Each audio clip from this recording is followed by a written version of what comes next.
일본에 주둔을 하고 있는 미 육군이 2022년 4월 초부터 특이 동향을 넘어 이상 동향을 보이고 있어서 시청자 여러분과 공유를 합니다. 일본에는 오키나와에 주둔을 하는 미 육군 제1특수작전대 제1대대를 제외하고는 특별한 전투부대가 없습니다. 그런데 주일 미 육군이 부대를 창설한 이후 최초로 미 육군의 전투 휘장인 전문 전투원 배지, 엑스퍼트 솔저 배지 획득 훈련을 실시하는가 하면 히로시마 인근에 있는 구레에 주둔을 하는 제10 지원 전대 탄약창에서는 탄약이 불출이 되고 미 하원 세출위원회 국방소위원회 소속의 의원 전문 보좌관들이 방문을 하는 등 마치 2017년과 2018년도에 한반도 분위기와 유사한 이런 분위기를 지금 보이고 있습니다. 발생한 상황을 날짜별로 정리를 해드리면 2022년 4월 1일에는 미 본토 워싱턴주에 주둔을 하는 제5 안정화 여단의 여단장인 존 정 대령이 주일미 육군 사령부를 방문을 했습니다. 그리고 4월 2일에는 미 육군 국방부 육군성에서 파견을 한 군무원으로 주일미 육군 작전국장인 로버트 브라운이 회의를 주재하는 게 공개가 됐고요. 4월 4일에는 육상자위대 북부항면대 정보대 대장인 토시히코 니시무라 대령이 주일 미 육군 제311 군사정보대대를 방문한 내용이 공개가 되었습니다.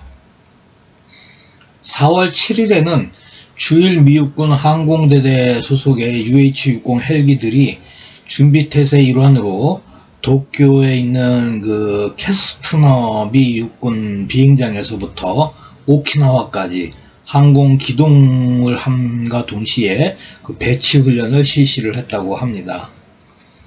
4월 11일에는 미 육군 시설관리사령부의 태평양국 국장인 크레그 데이트릭이라는 사람이 주일 미 육군 사령부를 방문을 했습니다.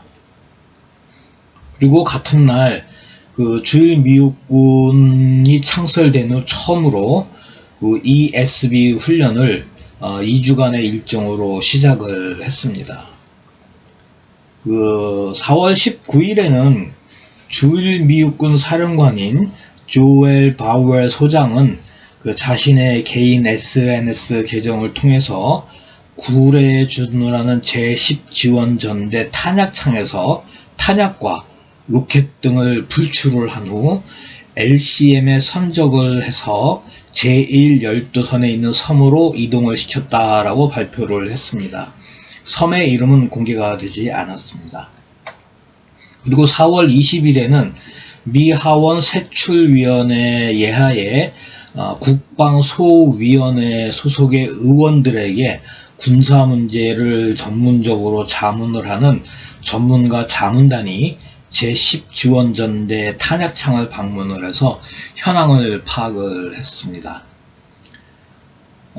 지난 20일 동안 아주 숨가쁘게 여러가지 상황이 지금 발생을 하고 있는데, 이 중에 제5 안정화 여단장의 방문과 주일 미 육군 최초의 ESB의 실시, 구례에 보관 중인 탄약의 불출, 미 하원 전문가 자문단의 제10 지원전대 탄약창의 방문은 상당히 이례적인 사항입니다. 우선 안정화 여단장이 방문을 한 게 굉장히 지금 신경이 좀 거슬리는데요. 이 안정화 여단은 미 육군이 참전을 한 전쟁이 종료가 된 이후 해당 국가의 재건과 현지 사회의 안정 및 치안을 유지하는 목적으로 창설된 부대입니다. 일종의 민사작전을 하는 부대인데요. 이라크와 아프가니스탄에 파병이 되어서 임무를 수행을 했습니다. 그런데 총 이 1여단, 2여단, 3여단, 제5여단이 있는데 이 제5 안정화 여단의 작전 지역이 극동 지역입니다. 이러한 부대가 특히 부대의 지휘관이 일본을 방문을 했다라는 게 지금 신경에 좀 거슬립니다. 두 번째는 주일미육군이 창서로 처음으로 실시를 했다는 ESB는요, 전투 교전 기장, 그러니까 컴백 액션 배지와 유사한 것인데, 전투원 훈련을 마쳤으나 보병부대나 특수전부대 또는 의무부대에 근무하지 않는 병력에게 수여가 되는 전투기장입니다. 미 육군 전투원 전투임무기술 레벨 1과 여단급 부대 이상의 지휘관이 선정을 한 임무를 수행할 수 있어야지만 부착을 할 수가 있습니다. 측정 항목은 개인 소화기와 분대 지원하기 및 M2 중기관총, 유탄 발사기 등의 사격, 그다음에 화기의 정비, 그다음에 이제 고장 시 응급 조치와 같은 이 능력이 있어야 되고요.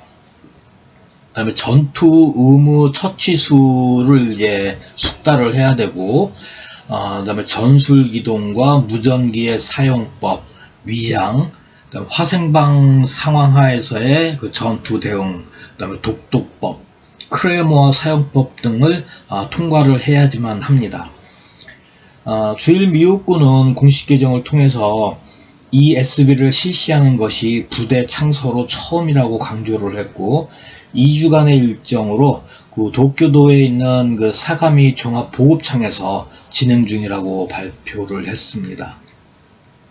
주일미육군은 대부분이 행정병 또는 비전투 특기병으로 구성이 되어 있는데, 이 소속 병력들이 보병 전투원 훈련을 받는다는 것과 이들을 교육을 시키는 교관들이 이제 사진을 보면 제1특수전 전대, 제25 보병사단, 제11 방공포병여단 등의 부대 마크가 확인이 됩니다.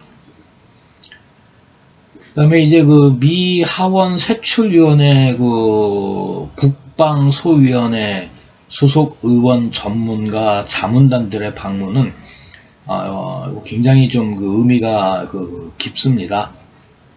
2017년도과 2018년도에도 한반도의 위기가 고조가 되었을 때 미 상원과 미 하원의 이 의원 전문가 자문단들이 대거 방문을 해서 주한미군 사령부와 현황을 파악한 적이 있습니다. 일단 방문지는 제10 지원전대 구례 탄약창이고요. 식별된 인원은 이제 데이비드 보트닉스라는 사람과 니콜라스 벤스라는 두 사람이 이제 확인이 되는데, 나머지 인원은 신원 확인이 조금 어렵습니다. 그래서 갑자기 지금 주일미군이 그동안에 보이지 않던 이상한 지금 동향이 식별이 되어서 시청자 여러분과 공유를 합니다. 이것이 무엇을 의미를 하는지 아직 좀 예단하기는 어렵고요. 조금 더 상황을 지켜봐야 되지 않을까 싶은데, 이러한 동향이 시작이 된 게 4월 1일부기 때문에 북한이 지난 3월 달에 대륙간 탄도미사일을 발사한 이후에 벌어지는 일이어서 조금 걱정스럽기는 합니다. 이번 편은 여기까지 하겠습니다.